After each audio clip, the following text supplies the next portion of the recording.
The decade of the roaring 1920s begins with a time of sickness. We're going to examine the mainstream account, starting with the Spanish flu, considered the worst affliction to hit humanity and affecting all the lands, killing anywhere from 25 to 50 million people, and some accounts saying as many as 100 million people.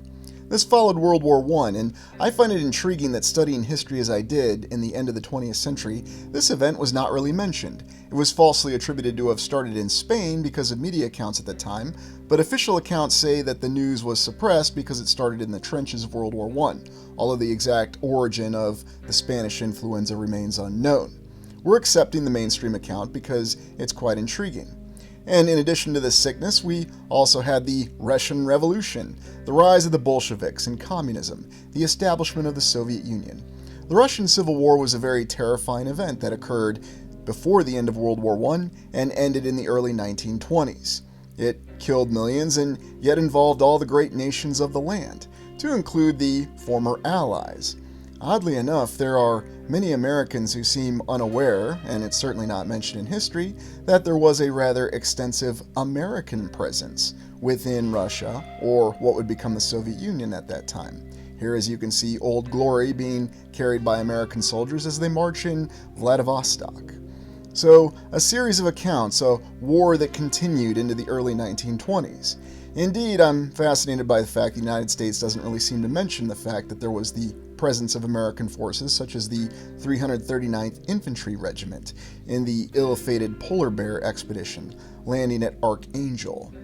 Quite an intriguing series of accounts with these American soldiers who fought across Siberia in Russia. And while the United States may not like to recount or admit this, it is still in official histories and it's still in official U.S. Army unit histories. We can certainly assume that no one in Russia ever forgot about this. And indeed, this is what justified a lot of the Soviet fears of the American expansion, and certainly the fears that followed World War II. It's just interesting when you consider all the history. So, we have this terrifying Russian Revolution, we have the end of World War I, and we have the Spanish flu. Sickness and conflict. It seems like the world's not the best of places to start in the 1920s. There is also the forgotten Soviet-Polish War. And this happened right after the Soviet or the Russian Revolution was complete, and it involved the Russian forces moving in against Poland, oddly enough mirroring current events. And there's a lot of people who say that the 2020s mirrors what happened in the 1920s, and I suppose in some ways you can consider this to be true. Somehow the Polish forces managed to pull a miraculous victory in the Battle of Warsaw, and they managed to prevent the threat of Soviet forces in Central Europe. Looking at the 1920s timeline from the U.S. perspective, we have prohibition on alcohol. We gave women the right to vote in the United States and, of course, across the rest of the land. We had Warren Harding as president, who promised a return to normalcy. We had the Teapot Dome scandal, where there was actually a cabinet member in the U.S. government that went to prison. Calvin Coolidge, the very taciturn and hands-off president, as many people remember him as. The National Origins Act, which finally limited immigration in the United States after decades of allowing everyone to immigrate to the United States. The Scopes trial, science and religion, the jazz singer, and then of course President Herbert Hoover, and the stock market crash, which ended the 1920s. And this is really a broad sweeping of events. But stepping back and looking at the 1920s a little bit more deliberately, we see that it was a period of prosperity. Now, you might be interested to know that in mainstream historical circles, especially towards the end of the 1900s or the 20th century, however you want to refer to it, they considered this the interwar period. And even looking at all these different cities, whether we're looking at New York City or the Midwest of the United States, and we'll look at a few European cities and even Australia through this exploration, we can see that there's no shortage of wondrous structures and buildings that were already built at that time in the early to mid-1920s. Although we're going to examine one of the most exotic and amazing architectural styles, the Art Deco period. Considering the fact, though, that the 1920s seemed to begin in an unprecedented manner. We had conflict, we had sickness, we had national strife.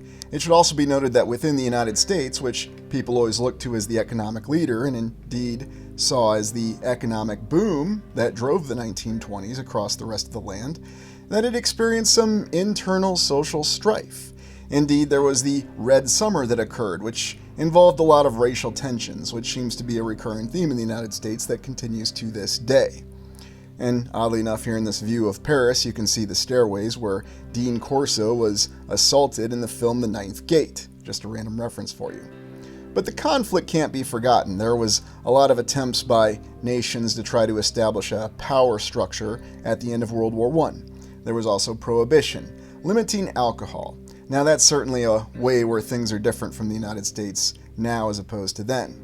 We also had the rise of giving women the right to vote, and we had the advent of baseball, which had really started to become popular in the United States in the early 1900s and the 1920s.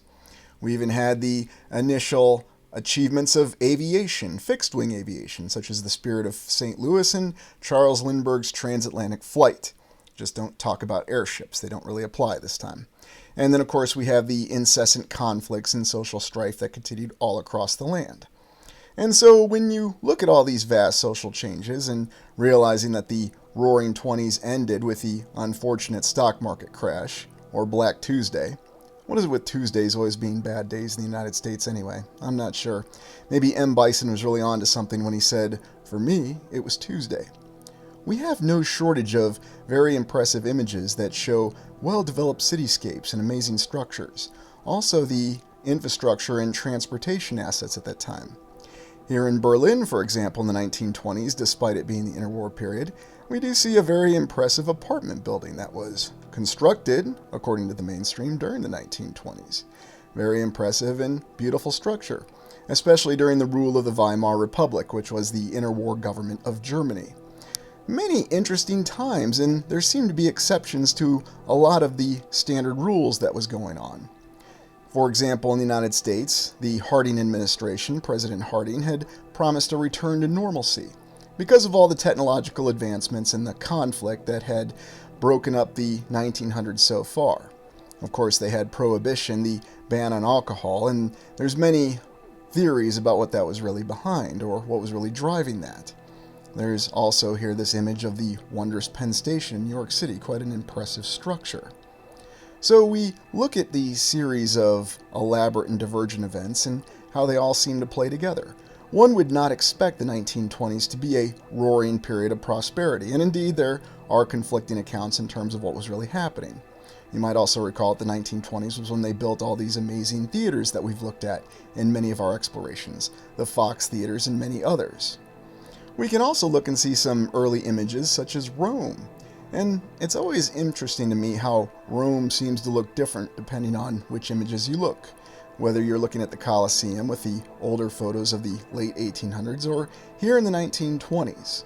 And oddly enough, it gives you a little bit of a different impression of Rome, especially if you were to go there and visit to this day. Or jumping over to Kansas City, where we have Liberty Tower, what's now the World War I National Monument, in its initial construction. Of course, the only construction photos we get already show the main structure being completed and the tower mostly complete. And you might recall that this tower was featured in the mini-series The Day After.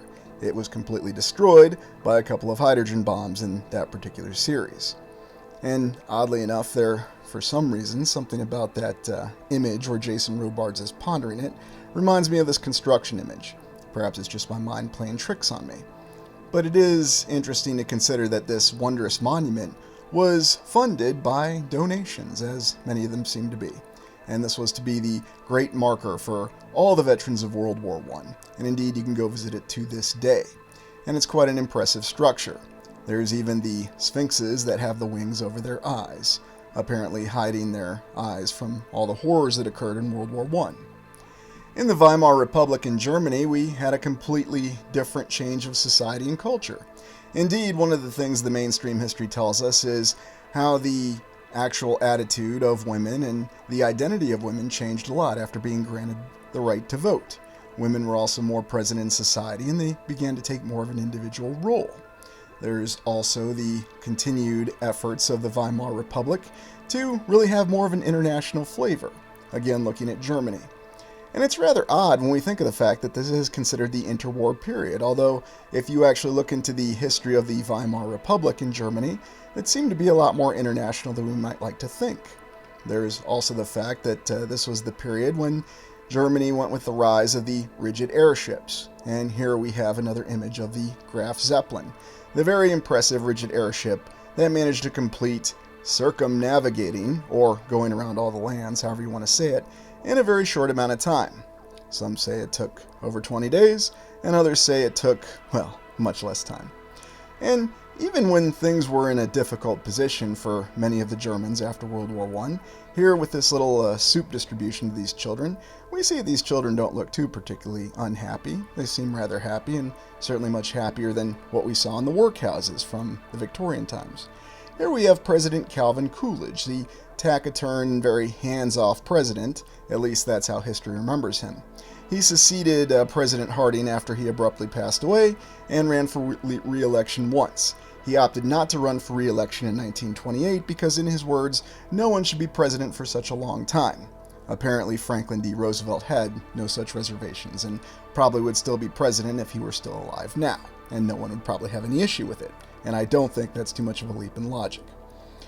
The incessant images, though, that we have that show the activity and the seeming booming period of the 1920s always gives us an impression that it really was a time of prosperity, such as the construction of the shopping plaza in Kansas City, Missouri, the first outdoor shopping mall in, really, some would say, the history of the land, modeled after Spanish architecture, and yet they managed to rapidly complete and erect this at this time. Of course, Kansas City was not the only city that was building a slew of buildings in the wondrous Art Deco or all the other architectural styles at that time, although Art Deco is featured prominently in the 1920s. And no, these other cities didn't have somebody like Tom Prendergast who was just sitting around and making stuff happen, although if you actually look at images of Tom Prendergast, you really have to question what exactly did he make happen, because this prosperity occurred in many other cities where they didn't seem to have one corrupt individual who somehow made things happen. These 1920s images of New York City are extremely impressive and show a city that's more advanced than we might expect to see. And depending on which city that we're looking at, the amount of prosperity and construction in a very short amount of time is very impressive. We're going to actually examine and look at several cities very closely and some of the examples of the structures that they completed. The 1920s is also noted as the time of the one-year wonder structures, where we had many buildings that were completed in a year. Some were completed in 2 years, but it seems as though the construction capabilities had really peaked during the 1920s. Now we go back and we look at the original historical account. We're informed that there was war, we're informed that there was sickness, there were many people who had died from both of these causes. There was also continuing social unrest, not just in the United States, but across the land. Continued conflict, and that continuous conflict between communism, democracy, or East and West, however you want to view it. There's many different ways to view it. And indeed, it goes back to looking at how the 1920s and the 2020s actually compare. Now, there are some similarities, but it's certain to say that the so-called global war on terror that the United States waged from the 2000s to 2010s, all the way up to the early 2020s, if you count Afghanistan, is nothing like what happened in World War I. However, if you're a soldier and you're killed by shrapnel from an artillery round or a mustard gas attack, or whatever, it's no different than if you're a soldier who's killed by an improvised explosive device or a roadside bomb in a global war on terror.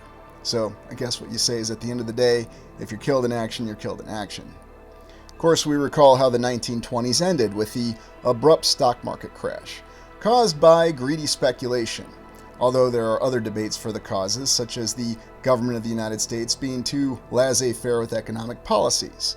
Although it's rather odd when the United States is supposed to be a free market economy, but yet people are always demanding government intervention and centralization. At least, that's supposed to be the solution to all the economic problems. Whatever the reality, the Black Tuesday ended the prosperity. Now let's take a look at Art Deco, future of the past. We haven't really looked at some of the causes or the designs of graphics that innovated to Art Deco, starting with Victorian, Art Nouveau, and then leading to Art Deco. Very interesting that graphic designs up until 1940 played a significant role in architecture. Then after that, not so much of a significant role, unless you count postmodern. And what's really artistic about postmodern? Nothing, really. I like 2010, flat, minimalist, no depth, straight lines. Does that not describe a lot, if not all, of the architectural styles that we see to this day? So what's the origin of Art Deco? 1910. Early roots drew inspiration from various sources. Cubism, Futurism, and a school of design. Very intriguing that it was just one random school of design that suddenly influenced Art Deco.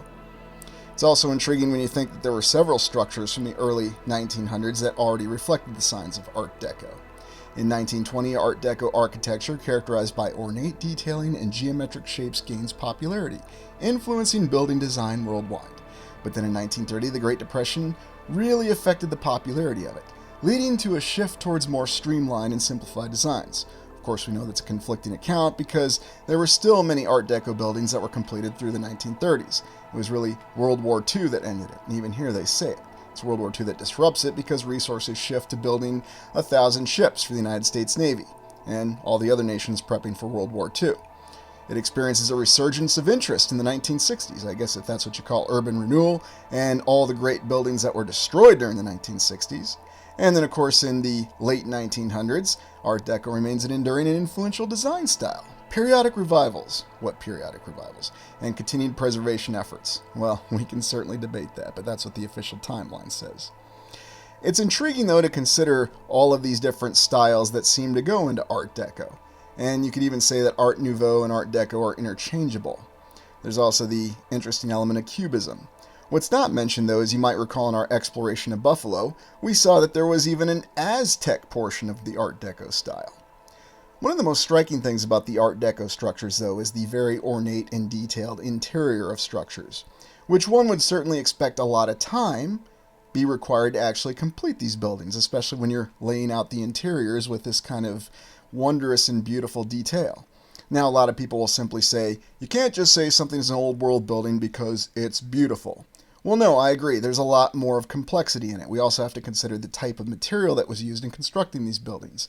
And yet, for some of the more elaborate Art Deco buildings, you'll see that they're stunningly beautiful inside and out. And they also feature elaborate geometric precision. And this is something that we don't have in our modern buildings, or our brutalist architecture buildings.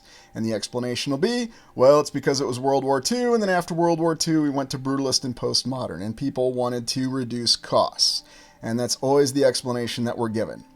The other explanation that I tend to hear when we talk about other architectural styles, such as Beaux Arts or Richardsonian Revival, or name whatever you want from the late 1800s, early 1900s that's not Art Deco, is that these were people who were craftsmen. These were masters of their trade, and they passed on this esoteric information and didn't write any of it down.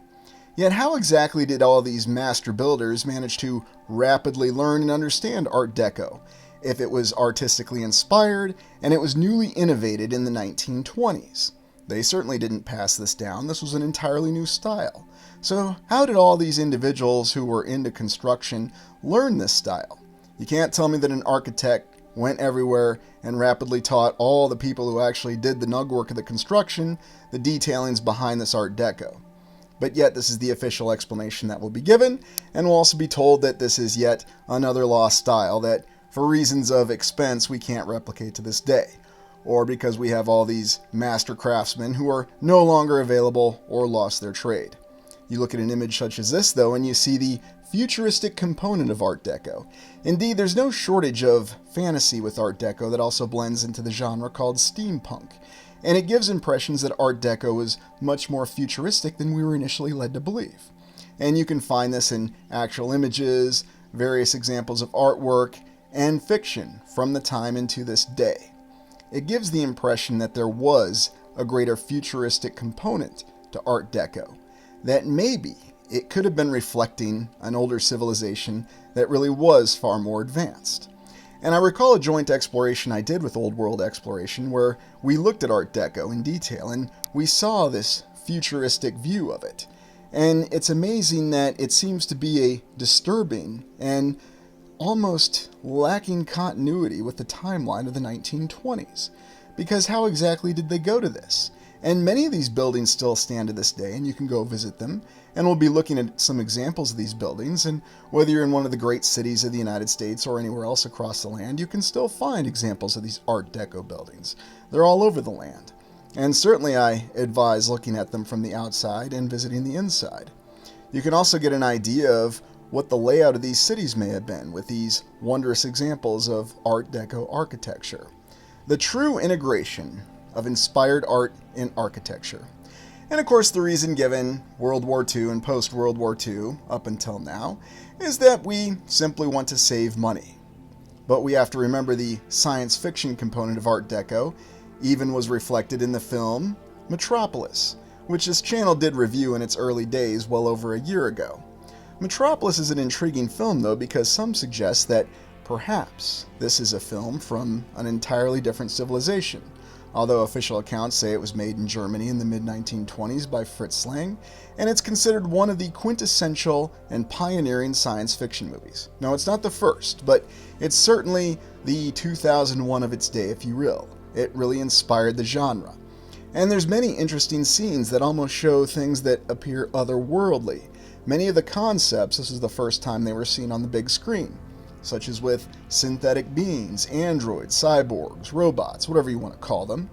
There's also the fact that you have as the main theme within this film, the competition between the use of technology.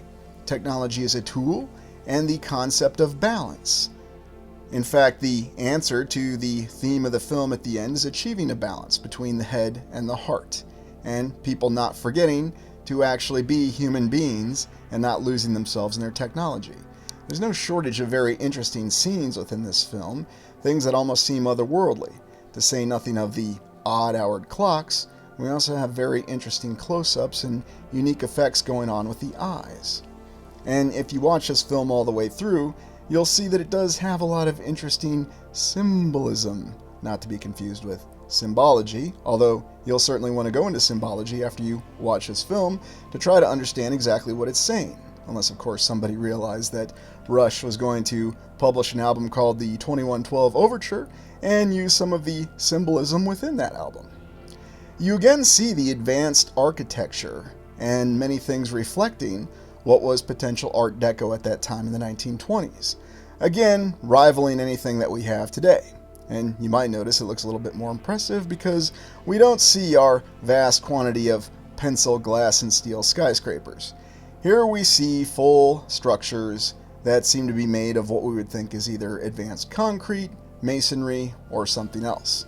And here we have the central headquarters of the city in Metropolis, the new Tower of Babel. So a very interesting series of images and plot lines and many different elements of understanding the society. Again, though, there are some that suggest that this film could have been made from the previous civilization, and there's a reason why it feels almost out of place. Now, there could be other explanations behind it, and I certainly invite you to share those in the comments. Now, what does this all have to do with the Roaring 1920s?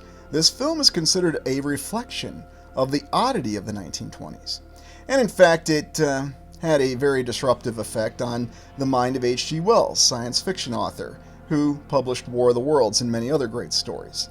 He decided to produce and really spearhead a film in 1936 called Things to Come, where he had this individual, John Cabal, with a helmet, that dark helmet, not even Darth Vader would be jealous of, who decided that after a worldwide war, Wings Over the World was going to impose its centralized authority and force the world to be unified. And indeed, he believes that technology is the answer to all of life's problems. Oddly enough, this film would seem to predict what would happen in World War II, and here we see John Cabal in his very fancy uniform with his really neat black boots, although he's not wearing his really cool black helmet, looking over at the effects of the gas of peace after they've used it to subdue the town of Everytown, which is supposed to be a stand-in for London. And there's some odd lines in this film, the Freemasonry of science, the fact that Wings Over the World doesn't tolerate free sovereign nations, and by extension individuals. Well, moving on from that, let's look at the mad builders, the achievements of the 1920s. And this is perhaps the most striking thing of the Roaring 1920s. All the incredible construction achievements. So many buildings built in so many different locations. But who were the people who actually did this? Well, let's take a look at some of the images that we have. These are the individuals, and we'll often be told these were the very hard workers. They didn't have the distraction of modern technology, no cell phones, no laptops, no pads, or anything else that we take for granted. They just simply worked very, very hard. although we also understand the 1920s, we did have rudimentary and early heavy machinery. So how was it these individuals became so skilled with the new application of Art Deco so quickly? This was not some esoteric craft that was passed down and it wasn't written. Somehow, to pull this off, these people who built these buildings had to learn these techniques. And how did they manage to replicate it so quickly? We do have images that show these workers on these buildings as they're building them, and they always seem to be engaging in death-defying stunts, hanging off from ladders and hanging on the very tops of spires of buildings, very nonchalantly. Now, could it be that they simply were that risk-averse, and here we have this individual doing the magic kick in the air, or perhaps he's just trying to reposition himself, as they're hanging from a wire. No safety equipment, and you have no shortage of images such as this where they're just dangling up this high. And of course the explanation will be they simply didn't care about their safety. They had to work. If they didn't work, they wouldn't get paid and they would die. That's what people will say. I always appreciate this image with all these workers just sitting here on this beam, and again, suspended above the city, and if anyone makes the slightest wrong move or loses their balance, they're going to be doing a Wile E. Coyote down to the street below. Now you could say, well, there were no safety standards and nobody really cared about such things. But how exactly do you keep a construction project going if you have 10, 20, 100 workers who've all fallen off the building and died? And then all of a sudden you have the reputation of that going around. Yes, we were trying to build the Empire State Building, but 500 workers have fallen to their death. Indeed, that's a reason given for why the Panama Canal was not completed by the French, because they had so many workers dying from the mosquitoes and the malaria. Nice shoes here. So you see, Christopher Lee wasn't the only one who wore the heeled shoes to do his dueling in Three Musketeers. That individual did it to build a building. And you know, what else could they do while they were constructing these buildings in the 1920s? I guess they could also get in a quick 9-holer while they were up on top of the structures. Many strange images that give you many conflicting accounts. But, you know, I suppose it does support the mainstream's argument, because if you have individuals that could so easily do this and operate on building this way, and actually constructing this Art Deco, which we discussed earlier, would be very problematic, because how did they learn all these artistic techniques so quickly? And how did this really disseminate across the entire nation so quickly to where all these skilled workers could pull this off? Here we have this bridge being constructed and everyone just seems to be taking a nonchalant walk. Here we even have a dinner being served. Ah, yes, doesn't this look like a very intriguing image? And we see the skyline in the background. Yes, why not? Just sit down while you're working and have a very fancy dinner. Have a couple individuals that are very well dressed in tuxedos and serve you everything that you need. I don't know if I see any problems with this image, but it's very interesting. I mean, just think, if you're getting that kind of service, then maybe I could understand the mainstream's point and all the people who support it, that yes, they really did build these buildings. I mean, if you can just dangle off the edge of buildings and actually have a fine meal served to you while you're sitting up here suspended above the entire city where one wrong move could send you plummeting to your death, then yes, they really could do anything. Now you do have some, maybe we should say, more modest images mixed in where we have individuals. This individual here appears to be contemplating. Although when you look at the construction timelines on these buildings, you really have to ask, when did they ever have time just to stop working and pose? Because I thought they were working all the time. They had to be working 24 hours a day, 7 days a week. And if they were building buildings in Chicago and New York, they certainly couldn't have stopped with the winter when you had snow. They certainly couldn't have stopped when it was a rainy day. And they really couldn't have stopped when there was the big winds. But as we said, if they could balance themselves so well, it shouldn't have been a problem. You might recall when we explored St. Louis, one of the interesting structures from the 1920s that we looked at, it's not technically Art Deco, but it's an interesting structure nonetheless, is the Civil Courts Building. And one of the things that always fascinated me by the Civil Courts Building, or the Civil Courthouse, they've got a couple different names for it in St. Louis, is just how rapidly they built it. And no, like we said, it's not Art Deco. You could probably consider it more Roman Greco, or perhaps even before that, because the top of the building, as a couple others are, is modeled after the Mausoleum of Halicarnassus. Although, how we actually know what the Mausoleum of Halicarnassus looks like is beyond me, but, you know, if we said we did it, we said we did it. And it's with that structure that I have one of my absolute favorite construction photos, where we see the top of a column actually being constructed. And here we have the exceptional abilities of the workers once again. Their ability to balance themselves in very unnatural ways. their ability to continue focusing on the job. I mean, I would certainly be holding on this high above the ground with the top of my foot and not having a good foothold. I don't need it. I'm just that good. Yes, you just have to believe they really built these buildings. And really, if you accept the fact that they were able to build the column like that with that individual holding on with the top of his foot to nothing, then you don't even need to see the images of how they built these sphinx-like figures at the top of this replication of the mausoleum of Helicanarsis on the Civil Courts building. You can just accept it at face value. Why question it? And in Australia and other locations, they had the same thing. Here you have these super workers that are just pulling all these amazing things off and building all these buildings in a very short amount of time. Of course, again, they had time to stop and pose for pictures, but, that seems to be the least questionable element of the story. I mean, the fact that we see them balancing themselves and the fact that oftentimes the construction of these buildings doesn't seem to match with the actual interiors, there's no reason to really question that. I think we could just simply hand wave that away. Now, how many buildings? So I just wanted to take a quick look at some of the stellar examples of the structures that were completed in the 1920s. There's the Cathedral of Learning, the 42-story skyscraper that's the centerpiece of the University of Pittsburgh. And the mainstream account tells us that they built this in 1926, although they detail it a little further in terms of when they actually laid it out. They commissioned it in 1921, ground was broken in 1926, first class was held in 1931, but they didn't complete it until 1934. So I guess you could hold class in it until it was completed. It's a very stunning structure, and indeed you can look at a lot of the construction photos of it and you'll see that it's just something utterly extraordinary. And it's just one of the many structures that were built in the 1920s. Now, technically, it's not Art Deco.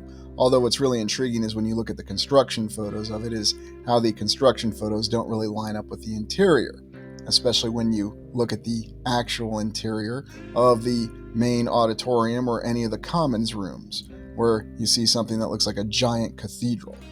So that's one example. We also look at the Detroit Masonic Temple. We go to Detroit. And here in Detroit, Michigan, with the Masonic Temple, we're informed that they broke ground on this in 1920 and completed this stunning palace by 1926. And if you want to see more detail on this, go look at the Detroit exploration on this channel. I'll link these explorations in the description. Then there's the Guardian Building, and this is a bona fide Art Deco building and another one of the one-year wonders, also built in Detroit. A very impressive structure, and of course it has the hallmark of the very impressive interior of the Art Deco building. At the same time, we also have the Fisher Building, built in Detroit, and this is one of those structures that basically takes up an entire block. And this one was completed in 1 year, another one-year wonder, and you can certainly reference this. So a couple Art Deco buildings, the Great Detroit Masonic Temple, and then of course the Cathedral of Learning. Now we're just looking at a few examples. Now, here, let's take a look at all the buildings in Chicago that were built in the 1920s. Now, if you want to go to the Chicago Towers exploration, you can look at many of these. And we see there's no shortage of buildings that were rapidly constructed in Chicago. We have the Chicago Women's Club, we have the Chicago Temple, we have Soldier Field, which we explored in the Fields and very interesting stadium exploration. We have Union Station, Willoughby Tower. Basically, it seems like they built most of Chicago in the 1920s. Matter Tower, so very impressive. All these structures built in a very short amount of time. Oh, and at least I overlooked the Union Station from the 1920s too. So impressive. What other examples do we have? Well, let's take a look at Manhattan in New York City. And here we have the Gray Bar Building, built in 2 years. Impressive Art Deco. We have the Fred French Building, built in a year. We have 2 Park Avenue, built in 2 years. We have the Chanin Building, or the Chanin Building, if I'm pronouncing that correctly. The Fuller Building, another one-year wonder, very impressive. The Master Building, a one-year wonder. Hotel Lexington, another one-year wonder. The Chrysler Building, which we looked at and we're very familiar with. Salvation Army and National Headquarters, another one-year wonder. The Downtown Athletic Club. The Empire State Building. It actually took them 2 years on that, and we've explored that in the New York exploration. General Electric Building. 2 years. We've explored that. And so many, many others. Now, yes, I know you'll say it's New York City, but isn't it intriguing to look at all these buildings that were built in a very short amount of time? And of course, we go to St. Louis and we have the Southwestern Bell Building, built in 1926, and of course the Civil Courts Building, where we had that death-defying construction worker who could balance himself on the top of his foot while he's constructing a column, because it all makes perfect sense, doesn't it? Now, what exactly are they building in Chicago today? Because remember, people like to say that the 2020s matches the 1920s. Well, these are the kind of buildings that we plan and build to this day. Ah, yes, 2 skyscrapers, glass and steel. And somehow they're not going to complete these in a year, which is rather odd. I thought technology has come a long way. But the first tower is due to open in 2027, and they're going to break ground this year, or so they say. So I guess we'll have to track this in real time and see what kind of progress they make. Will it actually take them 3 years? And I have a question for you. If they actually finish it in a single year or less, do you think that this structure matches any of these incredible structures that we've looked at from Chicago's roaring 1920s period? Maybe you do, and that's completely okay. And of course, the example we can look at in New York City is the One World Trade Center. Now, granted, this is the tallest building now in North America. I recognize this, and has been since it was completed in 2013. It took them 7 years to put this building up. And of course, you can see it's another one of these incredible glass and steel skyscrapers. And, its height should be credited, of course. And when we look at the interior, yes, I don't know what it is. I mean, it's a very functional interior, and if it's your style, it's your style. I'm not going to castigate you for it. It's rather intriguing to me, though, that they put it right above the Empire State Building. And if you actually go in the Empire State Building, you'll see a slightly different interior. So what's really the explanation behind the roaring 1920s? Is it possible that the reset occurred in the 1920s? Or even right before the 1920s, and that's why we have these Art Deco buildings, while we had World War II, and all of a sudden this style stopped? That's one possible explanation, and we've certainly explored that. Another explanation may be that it's evidence of an alternate timeline, or even an alternate reality, where suddenly we had the capability of these buildings. Of course, I do always consider the mainstream theory. It is possible, or perhaps I should say the mainstream account, that this happened as we're told, although it seems unlikely. By the way, what do you feel is the best Art Deco building? And if you're a longtime viewer of the channel, do you know what I consider the best Art Deco building in the land to be? Yes, it's a matter of opinion, but let me know. Well, thank you for joining me. Be sure to join us for live stream this Saturday at 8 p.m. Eastern Time. And please like, comment, and subscribe. Thank you.